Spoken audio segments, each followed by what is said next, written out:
Welcome back, everybody, to another episode of My Name is Dad, and I'm your host, Brandon Benson. And before we get started, let's just quickly go over the sponsor, which is myself, Point P Grading and Turfcraft Maintenance, LLC. We're located in the Phoenix area. You can check us out, and I do a lot of laser grading, and I'm a landscape contractor, so check us out. Check out the website. I designed it all myself. It was a lot of work. pointpgrading.com, and you can send us an email at pointpgrading@gmail.com. And okay, everybody, we are back. This is part 12 of the Who I Am series.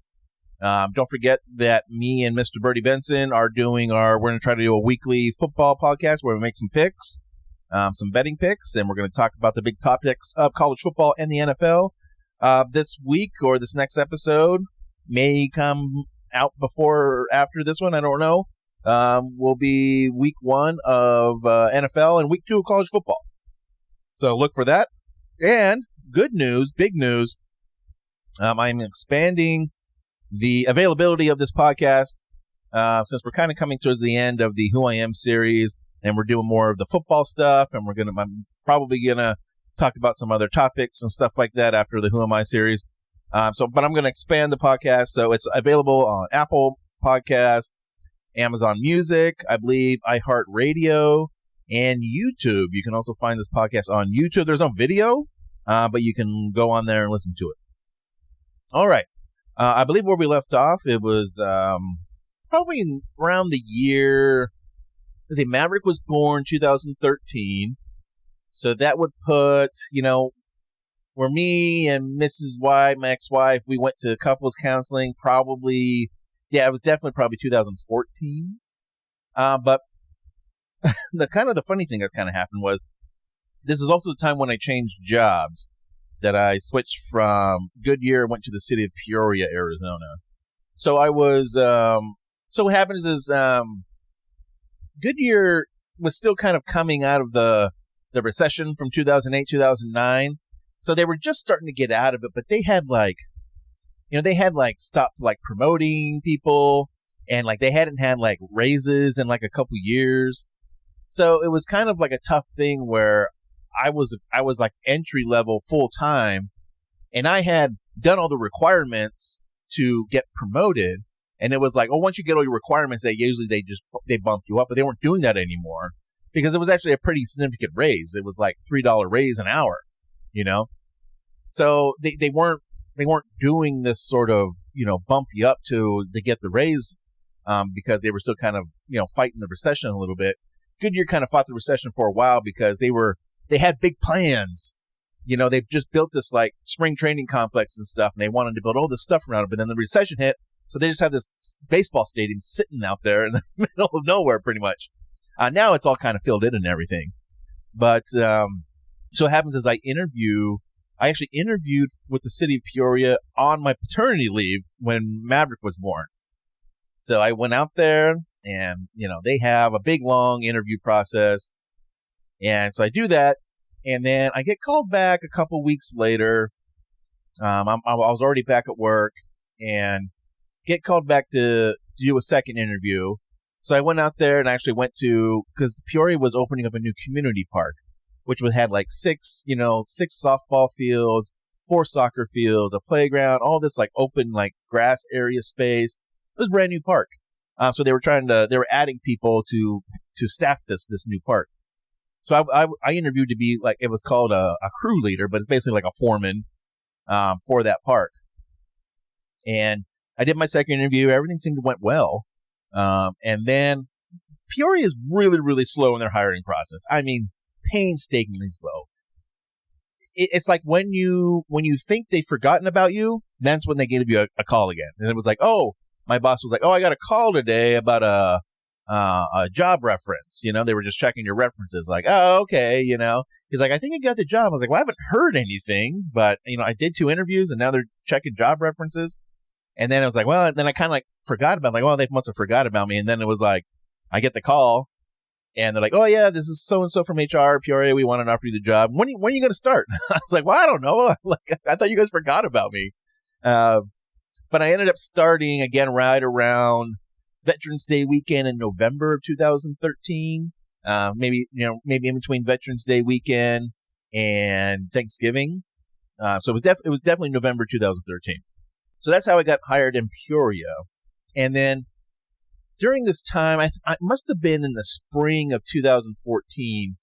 I believe Maverick was about 6 months old. We decided to get a dog. And this was the part where, we got the 2 kids, let's get the dog. We'll kind of complete the family, 2.5 kids, living the American dream, doing all that bullshit. So we decided we wanted to get a Basset Hound.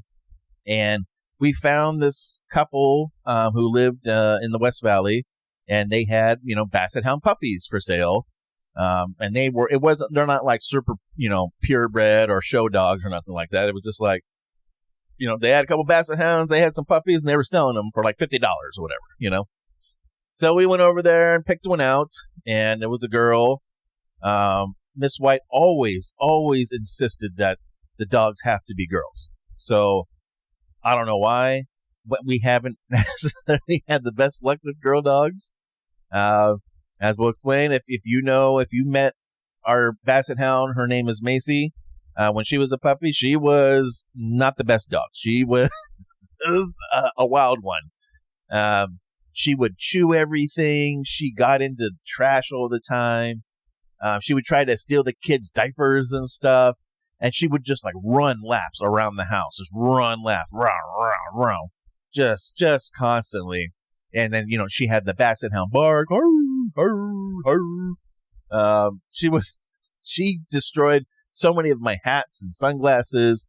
And this dog, we had a high table. Like, it was not a short, like, normal dinner table. It was high. It was like a high-rise table. And you'd come home and she'd be up there just fucking destroying stuff. And she'd be on, like, the kitchen counters and be like, "You're a Basset Hound. You have no legs. How did you get up here? I don't understand." This dog, I don't know. She was quite amazing. Now, Macy is actually still alive. The last I was told that she's losing a lot of fur, and that she might be deaf there. So, Macy, yeah, she's got to be pretty much 11, 12 years old now, or almost 12.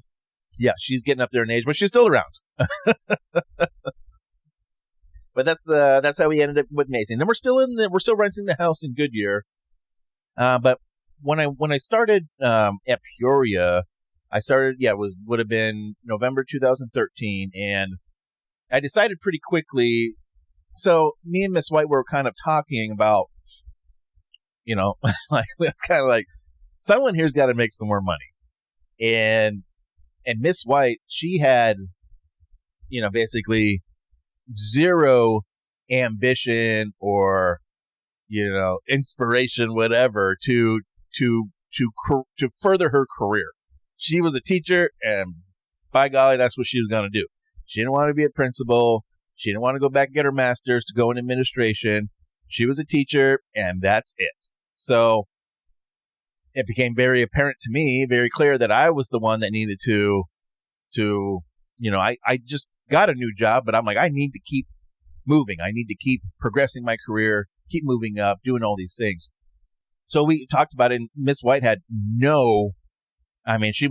it was a hard no that she was going to go back to school, get her master's, be a principal and all this stuff. And it was like, nope, she ain't doing that shit. So I decided. So it was agreed upon that I said, well, I think I'll go back to school and, get my bachelor's. I already have an associate degree. And that way, it's going to open up a lot more other management supervisor type jobs for me, that are going to require, a 4-year degree. So, the decision was made that, that's what I was going to do. So I basically kind of like in that spring of 2014, I started looking around, and I knew that, I was going to have to do it online. And because I wanted something that related to what I already had. I had a associate degree in landscape management. So I wanted to stay in that field, which was basically, ornamental horticulture or plant science, plant and soil science. So that's what I was looking for, a turf grass maintenance school. So I looked up all the ones that had these type of programs online, and I kind of just narrowed it down to 3. And I actually had pretty good grades in junior college. So, but I narrowed it down to 3 schools, which was Penn State, which Penn State's one of the biggest online turfgrass schools out there. It's a huge, just always known for turfgrass science. The other one was Oregon State. They had an ornamental horticulture program, and I believe plant science program over there that was online I could do. And then the other one was Texas Tech University. They had it was plant and soil science, and you could get like a minor in turfgrass science. So basically what I did is I just applied for all 3, and boom, got accepted to Texas Tech first. And I said, okay, that's the one I'm going to do then. So I was super excited. I was, very proud that this was, something I was going to do. And, I always kind of had that regret that I never went to college right out of high school, that I kind of, fiddled around and, as you listen to the episodes before all this one. But I was excited and happy that I was going to do this. Now, obviously, at this point, my parents weren't going to pay for my college. Maybe like they would have maybe right out of high school or whatever. But again, wow, I was determined to make it work. So what happens is I transfer all of my junior college classes to Texas Tech, and I basically got about a year's worth of transferable credits, just because some things don't transfer state to state and, all that stuff. So I was going into Texas Tech as a sophomore. So I still had a lot of general ed stuff that I had to do, and then a lot of, the plant science classes and stuff like that. So going into Texas Tech that summer, I went out for orientation, and because I was like, I got to go visit this school at least once, So we went out, and me and Miss White we drove out to Texas. And we stayed at a hotel. We didn't stay at the school. We could have stayed at the dorm room, whatever, but with a bunch of freshmen. But, I'm like, 27, 28-year-old dude. I'm like, nah, we'll get a hotel room, So we went out, and I met my counselor, my guidance counselor over there for the school, and met some of my teachers. And I loved the campus. The campus was amazing. We saw the football stadium and everything. The thing I always didn't like about Fresno State and stuff, and some of the other colleges, that they don't look like a college. They just look like office buildings. Like ASU's a little bit that way, where you're like, yeah, it just looks like office buildings, just like a little downtown kind of area. When you went to Texas Tech, it was like old building. It was like something you would expect Harvard to look like or something. It looked like an old, nice college campus. And I really liked that. I liked that it looked like college, like you see on TV in the movies and stuff. So we went and I did that, and it basically took me, it took me probably 4 years, maybe 4.5 years to do 3 years worth of college. I pretty much did it full time. Normally a normal college student would take 5 classes a semester or something like that. I usually did 4. I usually tried to do, and sometimes, maybe I would do 3, and then I would take 1 in the summer. So I was still technically a full-time student, but I was doing the bare minimum to stay full-time, because it was a lot of work. It was a lot of work. There was a lot of stress. There was a lot of late nights. Sometimes I had, all my classes were online, but there were a couple times where I had to take classes, had to be in person. So I had to these were classes that you have to have a lab. So all my chemistry classes, you have to have a chemistry lab. So I actually literally had to go to one of the junior colleges here. I went to Estrella Mountain Community College and Glendale Community College to take some of these classes in person because I had to. So a lot of times what I would do is I would sign up for the night classes, and when I got off of work, I would drive over to the school and, do my homework until my class started at 7. I get off work at 3 or 3:30, whatever it was, drive over to the school, do my homework. And then, on Tuesdays and Thursdays or Mondays and Wednesdays, whatever my night class was, I would do my homework. And then when my class started, it started at 7 and get done at 9, and then I go home. So I did that for, whatever semesters I had to do that for. I maybe had 3 or 4 classes where I had to do it in person and everything. But actually, it kind of worked out school-wise just because of I was able like to have that time at the school to do my homework and, you know, I had my laptop and stuff like that. Now, again, I'm not the best student, and personally myself, I think doing it online school is much harder than doing it in person. I don't know. It's just, it takes that much more, you know, dedication and focus and sticking to a schedule and doing all those things. And again, I've worked full time this whole time. I worked full time, have young kids, all these things. And I was thinking, you know, some people are going to be like, you know what, Brandon, I think last episode you were bitching and complaining about how your wife was, you know, away from you and she was working late and you didn't like that and you threatened to leave her. But there's a huge difference we're talking about here. Okay. Number one was this was agreed upon. This is something that me and Miss White communicated to each other, that this is what it's going to be. We both knew what it was going to be going into this, that I was going to be busy. You know, I was doing this. We were doing this together. She supported me, which we'll talk about supports maybe some other day about the different levels of support. But she agreed. And it's something that we both knew that this sacrifice was going to have to be made. And the other thing is, so before, when she was doing, I didn't agree to that shit. She was just work. She was just avoiding the family. Okay. So this was something that was agreed upon. And again, as I mentioned, Miss White had no aspirations to further her career. She did her time in college. She was a teacher. She loved having her fucking summers off and every holiday and fall break and spring break and winter break. She didn't want to, you know, do nothing. She didn't want to, you know, make more money or do whatever. So that's the thing is I am doing this. I am spending all this extra effort and missing time with my family, with my kids, but there's an extra benefit at the end.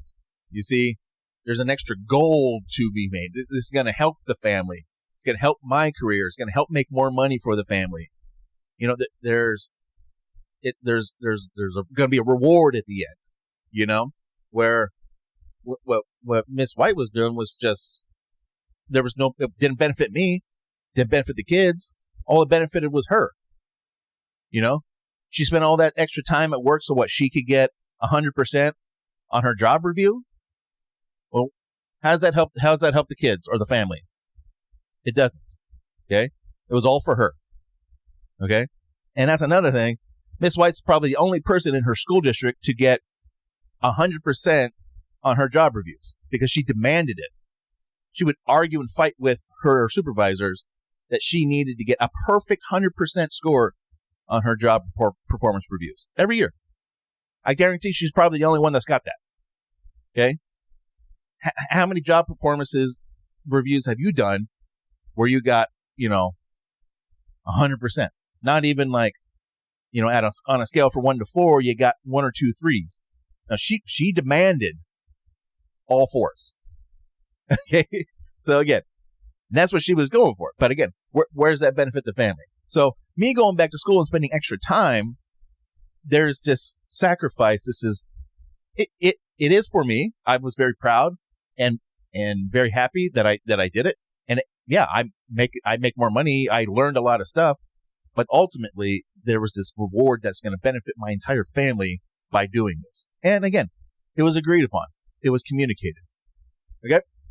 So it took me about 4.5 years. And then I think it was like 2019 that I actually graduated from Texas Tech University with a degree in plant and soil science, which I am very, very proud of. And my diploma is actually hanging on the wall right behind me as I'm speaking to this microphone. Okay.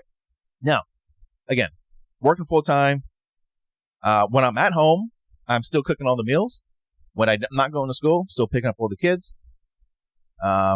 Trying to go to kids' practices, trying to coach them in their sports, doing all I can. And another thing with Miss White was she never really took the kids to the doctor or the dentist, like things like that. Most of the time it was me, because apparently if you're a teacher, that's the most important thing in the world. And apparently teachers can't take time off, even though all the teachers I ever had in my fucking elementary schools always had substitute teachers, and the substitute teacher would just go and put a movie on. But apparently that don't happen no more. That's not how it works. You see?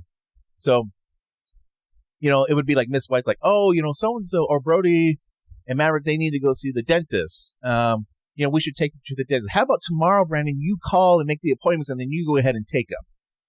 I mean, this is every time. Doctor, dentist, anything like that. It was always, they need to go, you do it. And basically, this is her basically just telling me that her time is way, way more valuable than taking her own kids to the fucking doctor and dentist. And her time is way, way, way, way more valuable than my time, even though, even when this is like our whole marriage, it's this way. That how that, again, she's a teacher. She got summers off. She's got fall break, winter breaks, spring break, all the holidays off. But when the kids need a dentist or a doctor's appointment, I'm the one that's got to do it because her time is much, much more valuable than mine. She would say she was just trying to be efficient because it's easier for me to take time off from work than her because she's got to make sub plans and do all this shit. Okay, like a teacher's never fucking taken a day off before, like, come on. Okay. But of course it's efficient to her because her time's more valuable than mine. So that's why it was my responsibility to take the kids, make these appointments, not just take the kids, make the appointments, find the doctors, all these things. So again, there's a lot behind the curtain that I'm kind of exposing now. But it feels good. It's good for me to talk about and all that stuff. So Texas Tech, going to school at Texas Tech. Again, it's super tough. Man, it was tough. It really was hard. I feel like it now. It feels like just a blur, but I remember, man, it was just so much work and time and effort and stress. And sometimes I would have proctored tests, where I would have to go down to one of the community colleges they would have a testing center. And I paid, I have to pay $20, $25, not cash, not check, had to be a money order. Had to be a money order or a cashier's check. And then I would have to go to the grocery store, get my money order, go down, give them the $25. And then I would have to take this test, on the computer. But you do it in a testing area where basically, there's someone there watching you to make sure you're not cheating and shit. I mean, the people who worked there knew me by my first name because I took so many tests down there at the testing center. It was down here in Avondale at the Rio Salado Community College. They'd be like, "Oh, back again, huh?" I'm like, "Yeah, I got another fucking test." It's kind of a funny story. But this is also about the time. Again, this is about the time when we decided that, or at least things in Peoria were going well, and starting to make some more money. And I think even Miss White was getting some raises now. They did like they had like a Red for Ed thing, and I don't know if this was before or after that, can't remember, but just because of longevity, that you've worked somewhere for a couple years, you start to make more money, all that stuff with teachers. But I know definitely I was getting a raise every year with Peoria, and I had gotten a raise just by going to that job, and being a foreman was definitely a big bump that I needed from Goodyear. So we were struggling, but doing better, doing good enough that we kind of I wanted to see about buying a house, because we had almost been at our rental for 5 years now. So I always joked we do everything on the 5-year plan. And it's kind of true. So what happens is, I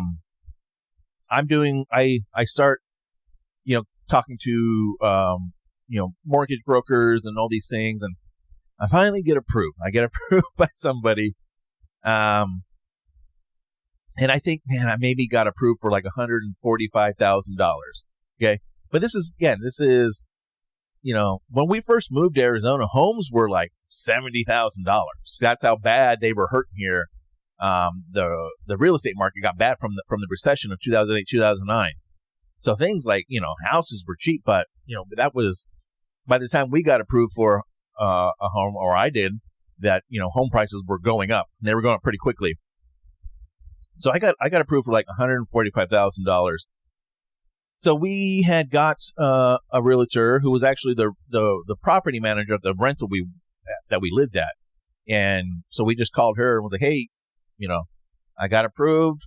We'd like to check out some houses. So of course, we started looking at houses, and they're not in the neighborhood that we rent in. I tell you that right now. But they were in, they were still, nice little starter houses.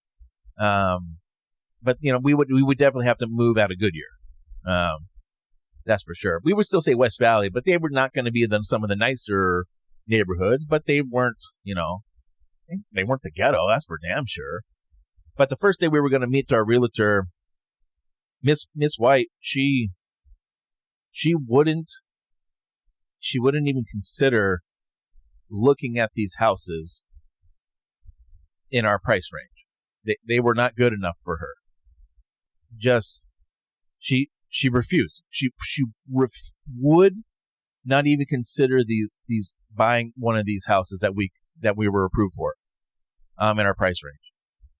I remember I was upset, but I remember I was extremely hurt, just crushed, because all this work I've been doing, and we finally got approved for a house. Like we could actually buy a house. We weren't going to be renters no more. And it wasn't good enough for her. Like, it was just like all that work I did, all the struggles, it wasn't good enough. I remember I couldn't even speak. That so bad. Now, in the end, everything worked out, but just like, man, I felt so crushed at that time. Then, what happened was our realtor hooked us up with one of the brokers, the mortgage guys that she knows, and he was he was a good guy, but he knew how to cut some corners and stuff like that, and he actually he got us in a down payment assistance program. So we ended up getting, and we got from the state, we got 10% down. It was like 10% up to so much money, whatever it was. So we were actually able to, because of that, we were actually able to afford a more expensive house. But so it all worked out in the end, but I just can't, I still just remember that feeling of just, man, it just hurt bad. So we ended up buying a house in Buckeyes, a 2-story house, the one we just sold. Again, I think we bought it for, $175,000, and we got 10% down. So we got $17,500 for free. The deal was that the house had to be your primary residence. You couldn't rent it out or anything, and you had to live in it for 5 years. If you sold the house or couldn't make your payments and you had to get rid of the house, you actually had to pay back that down payment. So, but because of that, we were able to buy a nicer house and stuff. But yeah, and we are at the 30-minute mark. So I think we'll leave off there, and we'll be back. Again, watch for the other football episode coming out shortly. And the next episode of My Name is Dad, the Who Am I series, probably number 13 again. This podcast isn't just on Spotify. It's we're expanding it out to the other platforms, so you don't have to just do Spotify. And thanks for listening.